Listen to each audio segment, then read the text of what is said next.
Good afternoon, everyone. Welcome to the vestibule of St. Mary Roman Catholic Church. I'm sitting really underneath the mural of Our Lady of the Angels. Isn't it a beautiful mural? I just want you to be aware that all of us are surrounded by the heavenly host. The heavenly host of angels, our Lord, our Blessed Lady, Saint Joseph, and our loved ones, marked by the sign of faith, that are part of God's kingdom. Isn't that a great consolation for you? I know it is for me. How beautiful that gift of being protected and watched over, especially during this time of the COVID-19, the coronavirus.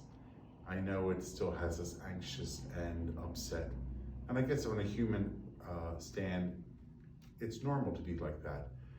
But spiritually, our faith is so important to us, and we're grounded in that reality that we're protected and we're guided by a host of angels, Our Lady, our Lord, Saint Joseph, and our loved ones who have gone before us marked with the sign of faith.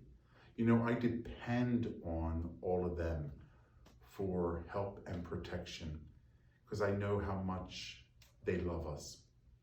Our Lord unconditionally loves us and wants the best for us.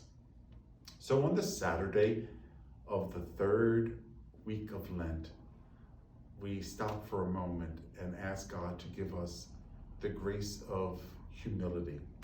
Because that was part of the gospel today, wasn't it? For the grace of humility and to be humble enough to allow God to work in us. Because when we're not humble, how can he work in us? There's almost like a shield. But when we're humble, we surrender, it let goes. It allows us to let go and God to come in, that humility. You know, with our Blessed Lady, it was always a matter of humility. Many people will say, Father, why doesn't Our Lady look at us? Why don't we see her eyes? She's usually cast down and her eyes are not looking directly at us. I said, because everything she is about points to her Son, not to herself. It's not about her, it's about Jesus. And that's the same way with the angels and the saints. It's all about Jesus. Looking at him, allowing him to enter into our life. So let's try that today and every day of our life.